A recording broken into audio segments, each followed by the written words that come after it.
Ahora vamos a continuar con la segunda charla de esta jornada, procesamiento del lenguaje natural. La misma estará a cargo de Laura Alonso Alemani, de FAMAP, y de Vanina Martínez y Damián Furman, ambos de la Facultad de Ciencias Exactas, Físicas y Naturales de la UBA.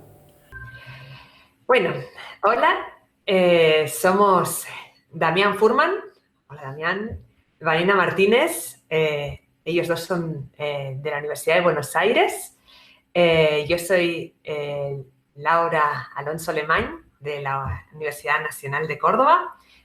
Con Vanina estamos dirigiendo la tesis doctoral de Damián y queremos contarles un poco en qué consiste este trabajo de investigación, el objetivo que tiene es tratar de identificar esquemas argumentativos para generar contranarrativas en discurso de odio, ¿sí? Estamos haciendo una primer prueba de concepto en discurso de odio racista, ¿sí? En Twitter, ¿tá? Bueno, primero vamos por partes. ¿De qué estamos hablando cuando hablamos de discurso de odio? ¿Qué queremos decir con discurso de odio? Cosas como, por ejemplo, estos son ejemplos reales sacados de Twitter, ¿sí? En ese listado deben estar de segundo los árabes y chinos que nos tienen jodidos. Vienen de sus países con una mano delante y una atrás y consiguen préstamos gigantescos para sus negocios y para maltratar al venezolano, ¿sí? Eso sería un discurso de odio donde alguien está expresando odio hacia un colectivo, ¿sí? Nos enfocamos en odio hacia colectivos, ¿sí? Y las contranarrativas que podríamos hacer a este discurso de odio podrían ser cosas como, por ejemplo, los árabes y los chinos generan puestos de trabajo y pagan impuestos, o no es cierto que los inmigrantes tengan mejores condiciones para desarrollarse económica o profesionalmente que los venezolanos, ni que los maltraten, ¿sí? Sería muy bueno que estas contranarrativas ayudan a mitigar un poco el efecto negativo del discurso de odio y sería muy bueno que pudiéramos reducir el esfuerzo que supone generar estas contranarrativas. Para eso nosotros lo que queremos hacer es automatizar en la medida de lo posible la generación de estas contranarrativas. ¿De qué premisas partimos en este trabajo? Partimos de la premisa de que el discurso de odio es dañino, que contribuye a la crispación, que contribuye a reforzar estereotipos que invisibilizan a grupos, que tienen efectos perjudiciales para los grupos estereotipados. Y también partimos de la premisa de que contestar con una contranarrativa es mejor que censurar, porque al censurar estamos primero inhibiendo un poco el derecho de la libertad de expresión y además estamos provocando reacciones muy negativas, ¿sí? Entonces, una respuesta tendrá mejores efectos, esa es nuestra premisa, que la censura directa del discurso de odio, ¿sí? Y las tesis de las que partimos en este trabajo es que generar contranarrativas es muy difícil. Es muy difícil hacer esto automáticamente. También es difícil para las personas, ¿sí? Para una persona requiere un esfuerzo psicológico, para una máquina requiere un esfuerzo de entender qué se está diciendo y por dónde puede haber una respuesta argumentativamente válida a lo que se está diciendo, ¿sí? Lo que nosotros pensamos, ¿sí? Nuestra segunda tesis, es que esta dificultad se puede reducir si podemos incorporar la información que nos proveen los esquemas argumentativos a la tarea de generar contranarrativas, ¿sí? Bueno, ¿y cómo queremos hacer esto? Bueno, queremos hacer un sistema automático que, en primer lugar, identifica automáticamente cuando hay discurso de odio. Este es un problema una tarea que se está resolviendo de forma automática cada vez mejor. Se están produciendo grandes avances en la identificación automática de discurso de odio, ¿sí? lo que sucede es que cuando se identifica discurso de odio, se censura, ¿sí? Y aunque hay grandes avances, a veces se identifica erróneamente y se censura erróneamente, además de que ya hemos dicho que la censura por ahí tiene efectos contraproducentes, ¿sí? En segundo lugar, una vez que identificamos si algo es o no es discurso de odio, queremos determinar también automáticamente si ese texto que está expresando odio hacia un colectivo es argumentativo o no lo es. En tercer lugar, queremos identificar los esquemas argumentativos. En cuarto lugar, identificar los componentes de esos esquemas. Y finalmente, generar contranarrativas. Para eso tenemos que hacer varios pasos, como encontrar contranarrativas que se expresen naturalmente en las personas, ¿sí? Y después entrenar un generador de contranarrativas. Algo importante es que para el primer paso, identificar discurso de odio, hay herramientas que ya existen. Para generar texto a partir de ejemplos también hay bastantes herramientas que están funcionando bastante bien, pero para estos tres pasos intermedios, determinar si es argumentativo, identificar esquemas e identificar componentes, no hay muchas herramientas disponibles y nosotros queremos avanzar sobre eso a partir de la anotación manual de ejemplos de argumentativo, no argumentativo, de esquemas y de componentes, con lo cual podemos entrenar un sistema a partir de aprendizaje automático para que se produzca un modelo para identificar estas cosas automáticamente. Bueno, ahora vamos a entrar a cada uno de estos pasos que son la parte central de nuestro trabajo para ver en qué consiste la tarea, ¿sí? En primer lugar, identificar discurso de odio. Dijimos que vamos a estar usando herramientas que ya están desarrolladas para eso. Y nosotros, como no nos vamos a ocupar de esta parte de identificar discurso de odio, lo que vamos a estar haciendo es usar un conjunto de datos, ¿sí? Un conjunto de tweets que han sido etiquetados manualmente por expertos humanos con la etiqueta de si son discurso de odio o no, ¿sí? Se trata del dataset del Heiteval, que es parte del Semeval 2019, ¿sí? Y entonces, a partir de eso, podemos aprovechar las herramientas que se han desarrollado alrededor de este conjunto de datos. En segundo lugar, necesitamos determinar si es argumentativo. Y la definición de argumentativo que estamos manejando es muy operativa, dirigida a esta tarea específica que tenemos en mente. En primer lugar, vamos a estar centrándonos en discurso de odio contra colectivos, no contra individuos, ¿sí? Cuando se trata de discurso de odio contra individuos, en general no se llama discurso de odio, sino más bien abuso, ¿sí? Que sería algo más parecido al bullying. Y un discurso que sea con razones o justificaciones, no solamente insultos sin razonamiento. Por ejemplo, algo como...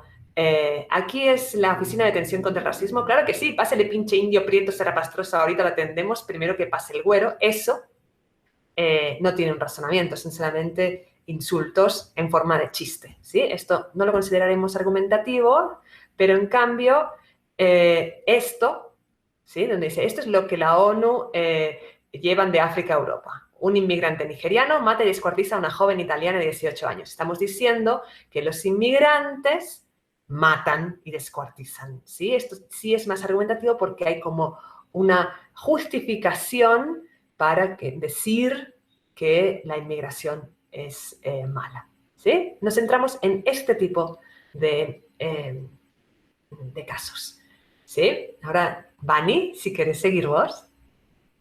Bien, yo sigo. Bueno, como pueden haber visto en los ejemplos que mostró Laura, sobre todo en el último que decíamos que es argumentativo, una cosa hay dos cuestiones que quiero aclarar. La primera es que aparentemente faltarían algunas partecitas, como que es argumentativo cuando una persona lo lee, pero hay algunas cuestiones que están implícitas y ahora vamos a ver cómo vamos a solucionar esos problemas. Y por otro lado, lo que nos dimos cuenta es que justamente con el caso, el ejemplo que dio Laura, de que un inmigrante nigeriano mata y descuartiza a una joven italiana es, digamos, la justificación para darle una propiedad al colectivo inmigrante, una connotación mala, se repite, ¿sí? Este tipo de patrones argumentativos se repiten entre los tweets que pudimos analizar. Por ejemplo, en estos dos casos, si bien los tweets son completamente distintos y hablan de cosas distintas, de eventos particulares distintos, en los dos se puede ver que hay una propiedad que se extrae de un individuo particular y se extrapola a todo un colectivo. Y en general esa propiedad es algo que indica algo malo del individuo y el colectivo. ¿Sí? Entonces, lo que tenemos son, de alguna manera, patrones argumentativos que se repiten en los discursos de odio. Entonces se nos ocurrió,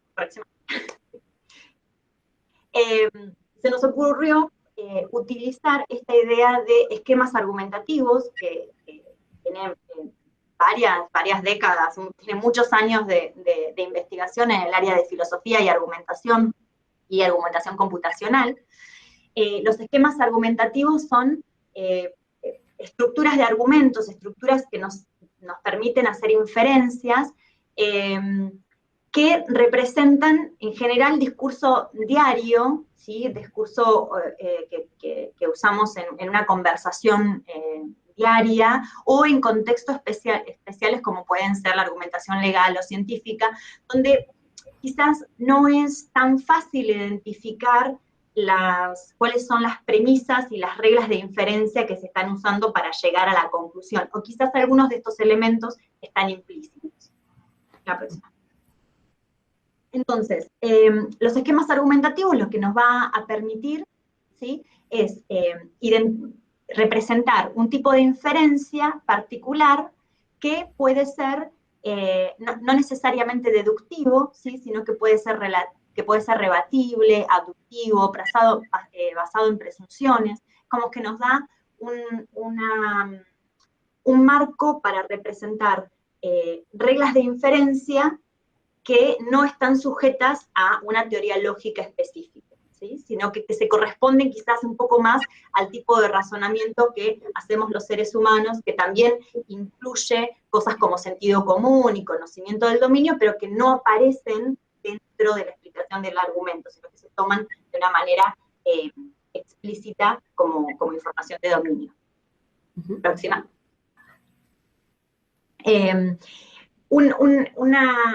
Ustedes dirán, bueno, pero estos no son argumentos, o sea, me pareciera que hay algo raro en la manera en que estas personas están argumentando en contra de los colectivos. Bueno, hay una relación interesante que considera que hay argumentos que tradicionalmente se los puede conocer, se los puede identificar como falacias, pero que bajo ciertas circunstancias podríamos pensar que son aceptables y sobre todo persuasivos. Y este es el fenómeno que se da con el discurso de odio. Los argumentos, si nosotros no los podemos mirar en detalle, vamos a ver que hay o premisas falsas o que hay una regla que se está aplicando mal, pero justamente el efecto que tiene es que la gente los lee y genera esta idea de que están diciendo algo verdadero, ¿no? Entonces nosotros encontramos en este estudio que hay entre los esquemas argumentativos y las falacias una manera de poder encajar en una estructura argumentativa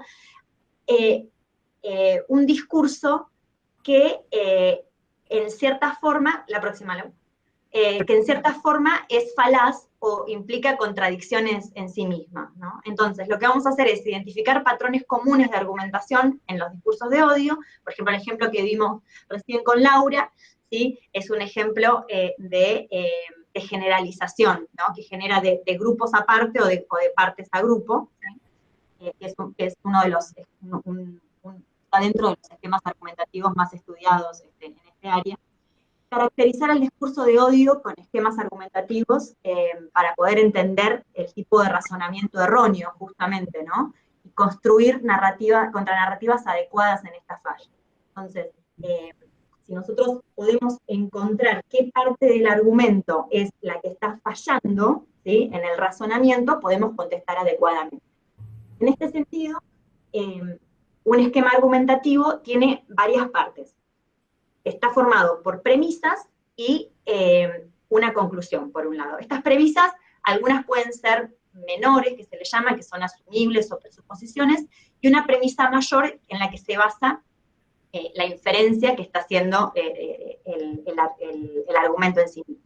Esa premisa mayor es especial y es la que vamos a considerar que es la regla de inferencia, es la que hace el paso de que, asumiendo las premisas menores, llegamos a la conclusión. En los ejemplos que vimos recién, la conclusión sería que vamos a transportar la mala propiedad de asesino a todo el colectivo. Bien, la próxima. En este ejemplo, ¿sí?, que es el que vimos recién, yo les dije que corresponde a un esquema particular que se llama del grupo y sus miembros. Nosotros identificamos dos tipos. En este caso, lo que estamos buscando, lo que podemos identificar es que hay un individuo que tiene una propiedad y eso se generaliza al colectivo, que son todos los inmigrantes. También existe el otro esquema que va hacia el otro lado, para el otro lado, digamos. La próxima. Esta es como la versión contraria del esquema del grupo y sus miembros. La versión anterior, digamos, mostraba el esquema del grupo y sus miembros vendría a ser algo así como si vos perteneces a una persona, digamos, tiene una cierta propiedad y esa persona pertenece a un grupo, entonces todo ese grupo tiene cierta propiedad, ¿no? El ejemplo clásico que mostraba antes es si tengo un inmigrante que es un delincuente, es porque todos los inmigrantes son delincuentes. Y después una versión alternativa, que sería esta que vemos acá, que es básicamente, si una persona pertenece a un grupo, probablemente debe tener una cierta propiedad porque ese grupo tiene cierta propiedad y ese individuo pertenece al grupo, ¿no? Entonces acá es algo similar a lo que le está diciendo a esta persona. Otro esquema que nosotros vamos a trabajar es el de consecuencias negativas, que tiene básicamente la siguiente forma, es si nosotros dejamos que suceda algo, entonces van a suceder consecuencias negativas. Acá en este caso, por ejemplo, está planteando que si dejamos que sigan entrando inmigrantes, vamos a tener problemas de atención médica porque los inmigrantes ocupan las horas de atención y recursos, etc.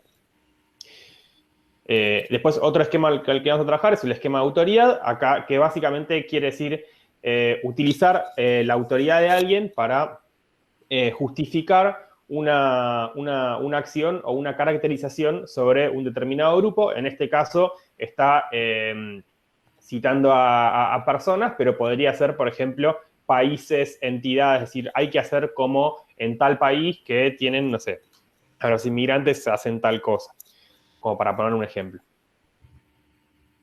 El siguiente. Y otro de los que vamos a estar trabajando es el esquema del signo, donde en general el esquema del signo implica que se utilice un hecho que es comprobable, un hecho que es verificable, como prueba de que un determinado colectivo tiene una determinada propiedad. En este caso dice la violación de 1000 niñas pobres por parte de árabes, que es un hecho que se puede comprobar, que tanto como si es cierto como si no, y a partir de eso se trata de trasladar ese hecho como para justificar una propiedad sobre el colectivo de los árabes. En general, un poco para que se tengan en cuenta, los esquemas se pueden adaptar un poco a los distintos tweets. Uno tiene que tratar de buscar el esquema que mejor encaje en un tweet y obviamente puede haber más esquemas que los que estamos planteando acá, solo que nosotros decidimos trabajar con estos como un conjunto representativo de lo que vemos que se encuentra en el lenguaje de odio y además considerando también que estos esquemas son particulares de este tipo de discursos. Si el día de mañana queremos trabajar con otro discurso, deberíamos tener otro tipo de esquemas. Bueno, como les decía recién, lo que nosotros vamos a tratar de hacer es encontrar las distintas partes de un esquema argumentativo y tratar de rebatir la premisa principal, ¿sí? Por ejemplo, sería una manera de construir una contranarrativa. Si miramos en este ejemplo, ¿sí?, nosotros lo caracterizamos como de consecuencias negativas a este tweet. Y en este caso, la acción A, ¿sí?, sería permitir el ingreso al país de tantos inmigrantes. Y las consecuencias negativas, ¿sí? Lo que se está generando es aumentar el grave problema de atención médica de chilenos ocupando las pocas horas de atención y recursos. La próxima. Entonces, una manera de contestar a esto, podríamos decir, por ejemplo, no es cierto, ¿sí?, que el ingreso al país de tantos inmigrantes aumenta el grave problema de atención médica de chilenos ocupando pocas horas de atención y recursos. Fíjense que con las mismas partes que nosotros identificamos de la estructura argumentativa del tuit, podemos construir una contranarrativa efectiva que en este caso rebate la premisa principal del esquema.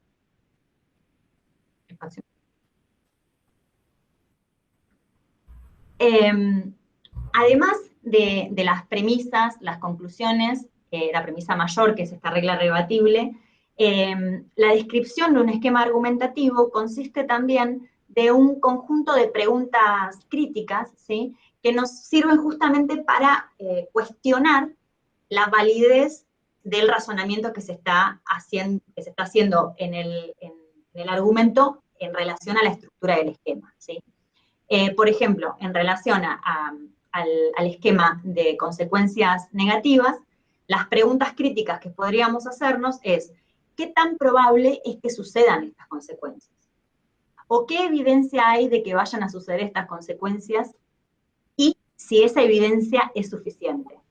Y por otro lado, ¿hay consecuencias opuestas a considerar que no han sido tenidas en cuenta, ya sean negativas, ¿sí?, o sea, otro tipo de consecuencias, ya sean negativas o directamente opuestas, que serían, en este caso, beneficiosas, por ejemplo? Entonces, por un lado, podemos construir contranarrativas tratando de rebatir la premisa principal o apelando a este tipo de preguntas críticas que están asociadas a cada uno de los esquemas de argumentación, ¿sí?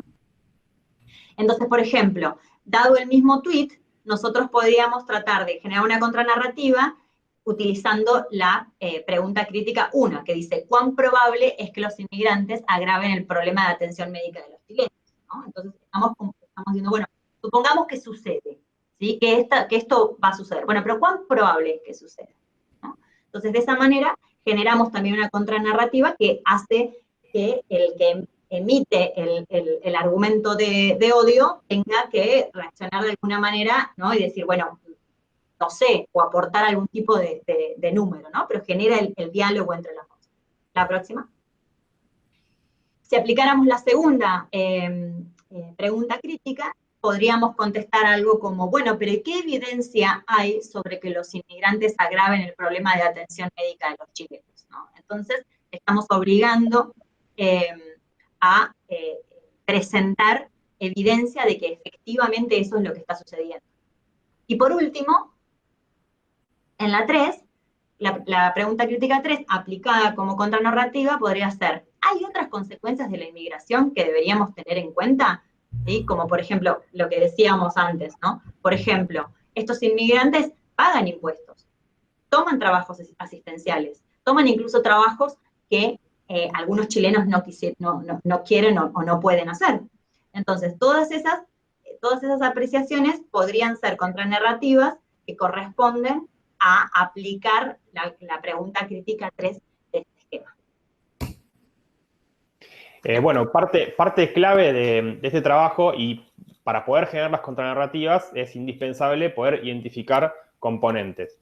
Acá marcamos algunos de los componentes que suelen ser comunes a los distintos esquemas, que es el colectivo, un individuo que pertenece al colectivo, una determinada propiedad, que puede ser tanto una descripción como una acción que realiza ese colectivo, y una consecuencia.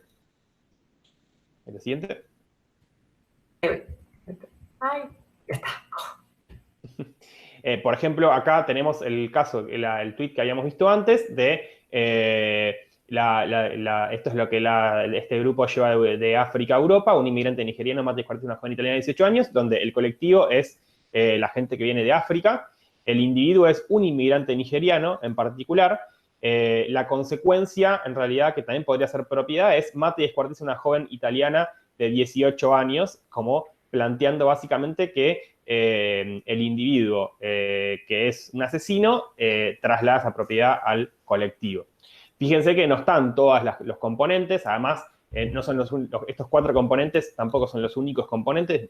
Nosotros incluso, de hecho, estamos trabajando con algunos componentes más que no aparecen acá, pero como para tener en cuenta que no necesariamente tienen que aparecer todos.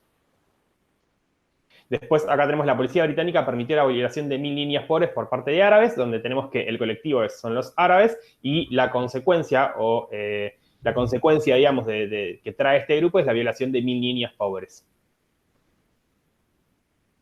De vuelta con este ejemplo, el individuo sería acá, me parece que en realidad el colectivo sería los inmigrantes, la consecuencia sería aumentar el problema de atención médica de chilenos ocupando las horas de atención y recursos,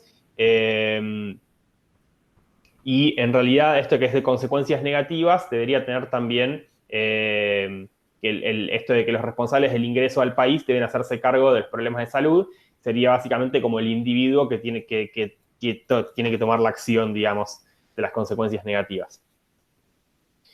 Y finalmente, en este ejemplo tenemos la propiedad, que es ser una basura de persona, el colectivo, que es ser sudaca y tercermundista, y el individuo, que es esta persona a la cual están evidentemente insultando y discriminando por su origen. Y había uno más, el de autoridad, donde finalmente la autoridad es esta persona, estas 2 personas a las cuales se está citando como autoridad, y la autoridad que tienen es la de venir a hacer este planteo de que es cierto colectivo, que son los inmigrantes, tienen esta consecuencia que es imponer sus costumbres. Bueno, y una vez que tenemos identificadas el esquema, con sus preguntas críticas asociadas, con su premisa y las diferentes componentes de ese esquema, podemos generar contranarrativas, ¿sí? Para eso vamos a usar los grandes modelos de lenguaje que están haciendo furor en los últimos tiempos, ¿sí? Estas cosas que pueden generar lenguaje como si fueran humanos, ¿sí?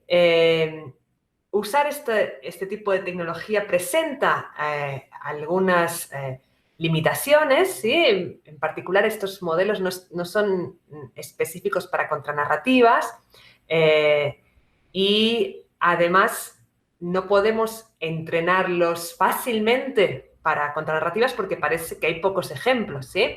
Además, la contranarrativa es muy específica, no es que le podemos poner a generar cualquier cosa, que eso lo hacen bastante bien, sino que necesitamos que genere específicamente una cierta cosa y con una estructura también muy específica, pero que no genere siempre lo mismo, ¿sí? Esos son varios retos que tenemos a la hora de usar estas herramientas que ya existen para generar lenguaje natural, y nuestra idea, nuestra tesis es que usando la información simbólica que proviene del análisis de identificar automáticamente los esquemas argumentativos y los componentes de esos esquemas argumentativos, vamos a poder mejorar, ¿sí? Vamos a poder guiar a estos grandes modelos de lenguaje para que generen este contenido específico con estructura específica, con cierta variabilidad que nos aportan los grandes modelos, ¿sí? Probablemente también haciendo una búsqueda automatizada de ejemplos, ¿sí? Eso, basándonos en la estructura de los esquemas y sus contranarrativas. ¿Tá? Bueno, esa sería nuestra aproximación. Actualmente estamos trabajando en esto, estamos, como vieron, definiendo cada vez con mayor experiencia y profundidad los esquemas y los elementos argumentativos a través de identificarlos manualmente en datasets estándares, ¿sí? Luego estamos produciendo este etiquetado manual de los datasets estándares para entrenar un algoritmo de aprendizaje automático. Esperamos, si alguien tiene ganas de colaborar con este etiquetado, estaremos encantados de recibir colaboraciones, ¿sí? Se necesita un cierto entrenamiento, para eso estamos elaborando unos documentos para entrenarnos en este proceso de identificar esquemas y elementos.